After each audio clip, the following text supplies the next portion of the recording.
Oke, selamat pagi. Sotyotu Namo Buddhaya. Pagi ini kita mempelajari bab baru ya. Kalau di sini mohon maaf tertulis bab 1 karena ada sedikit typo dan belum sempat edit. Bab 2 sebenarnya tentang agama bagi kehidupan.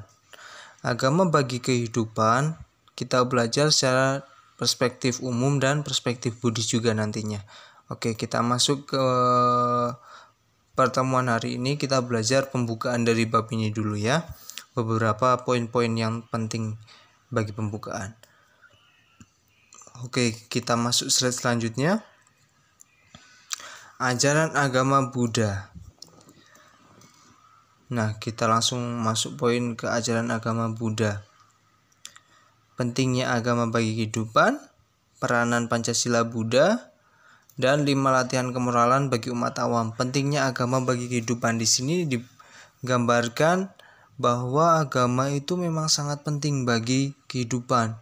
Di sini dalam setiap agama berisikan ada aturan-aturan moral. Pasti ada aturan-aturan moral di dalamnya yang mengatur kehidupan sosial kita dalam bermasyarakat maupun kehidupan sosial kita dalam menaati peraturan negara gitu ya. Apabila agama itu tidak ada, maka akan banyak kerusuhan. Nah, salah satunya di dalam agama Buddha ini ada Pancasila Buddhis atau Pancasila Buddha. Pancasila Buddha ini adalah aturan untuk umat upasaka upasika ataupun untuk umat awam, latihan kemoralan bagi umat awam di bawahnya itu ya. Nah, apabila aturan-aturan moral ini tidak ada, bisa dilihat ilustrasi di bawahnya ada fotonya. Orang-orang bisa melakukan perbuatan yang sesuai kehendaknya, tidak mengerti mana baik dan mana buruk, tidak mengerti ini baik untuk sosial atau ini tidak, kemudian melanggar hukum kenegaraan maupun melanggar moral-moral atau nilai-nilai moral dalam agama begitu ya. Oke, kita masuk ke poin B, peranan agama. A dan gama diartikan dengan tidak kacau atau arti dari agama sendiri kalau diartikan secara harfiah terpisah antara A dan kata gama yang artinya adalah kalau A itu tidak, kalau gama itu kacau gitu ya. Gama dalam bahasa Sanskerta artinya desa. Agama adalah sikap atau cara penyesuaian diri terhadap dunia yang lebih luas daripada lingkungan dunia fisik yang terikat ruang dan waktu, yaitu dunia spiritual.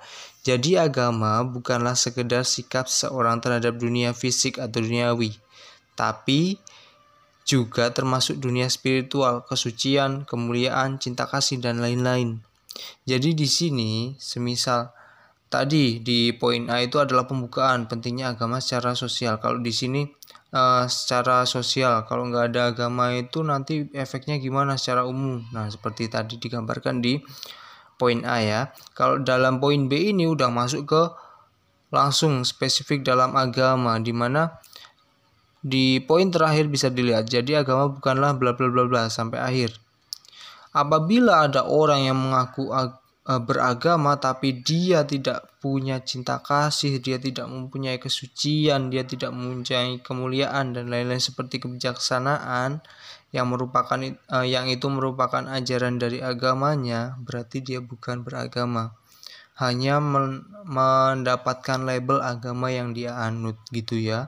Tidak peduli agama kamu apa, tidak peduli agama, semisal kamu agama Buddha, sekte kamu apa, Budayana, Theravada, Mahayana, apabila kamu tidak mengajarkan nilai-nilai yang agama kamu percayai, maka kamu tidak bisa mengaku bahwa itu adalah agama kamu gitu ya. Nilai-nilai ketuhanan seperti kemanusiaan, cinta kasih, simpati itu harus kita praktekkan bersama-sama. Itu baru kita bisa dianggap beragama atau kita memiliki agama gitu ya. Oke, lanjut. Definisi agama menurut Encyclopedia of Buddhism. Agama berasal dari agam dan gaca. Agam artinya datang atau tiba, gaca artinya pergi atau menuju. Dari kehidupan tidak terarah menjadi terarah. Berbuat buruk di masa lalu menjadi tidak mengenal hukum kenyataan menjadi mengenal gitu. Menjadi baik ya tadi ya, mohon maaf. Jadi kalau definisi agama menurut Buddhism bisa disimpulkan datang atau tiba. Datang atau tibanya ini adalah datang dari istilahnya sesuatu yang kurang baik menjadi baik. Semisal kalian tidak tahu mana yang baik mana baik dan buruk, ketika kalian datang ke agama Buddha, diharapkan kalian menjadi tahu mana baik dan mana buruk. Semisal kalian tidak tahu mana yang salah dan mana yang benar, ketika kita beragama, diharapkan kita bisa mengetahui mana baik dan mana tidak gitu ya, mana salah dan mana tidak begitu ya. Fungsi agama, kalau ini bisa dibaca bersama-sama ya. Fungsi agama secara transformatif, artinya agama mampu mengubah kepribadian dan perilaku manusia dari yang buruk menjadi baik. Secara kreatif, artinya agama mampu mendorong umatnya menjadi produktif baik untuk diri sendiri maupun lingkungannya. Sublimatif, artinya agama mampu menyucikan kehidupan manusia dari 3 akar kejahatan, keserakahan, kebencian, dan kebodohan. Edukatif, artinya agama mampu mendidik masyarakat memiliki nilai-nilai spiritual yang tinggi. Dan penyelamat, artinya agama mampu menyelamatkan manusia dari penderitaan. Nah, ini sebenarnya fungsi-fungsi agama. Apabila kalian menemui tokoh agama yang tidak mengajarkan beberapa fungsi-fungsi ini, perlu dipertanyakan, bukan agamanya, tapi perlu ditanyakan kompetensi atau kemampuan dari tokoh tersebut.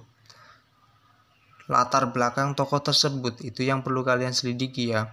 Kalau tentang isi dari fungsi tadi ada sublimatif, edukatif, penyelamatan dan lain sebagainya, kalian bisa baca sendiri barusan ya, meskipun beberapa menit bisa di post.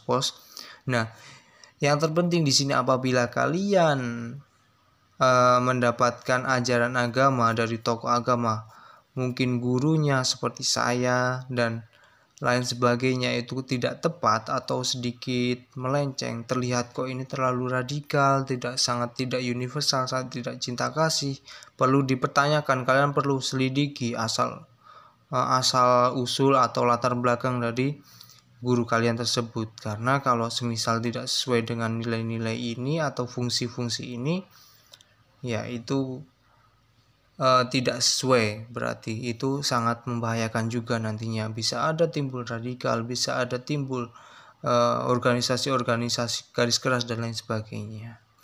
Oke, jadi sementara untuk hari ini kita belajar sampai ini dulu. Nanti kita lanjutkan lagi di diskusi via Google Classroom. Oke. Jadi saya akhiri dulu dalam video ini. Terima kasih. Selamat pagi. Sotiotu Namo Buddhaya.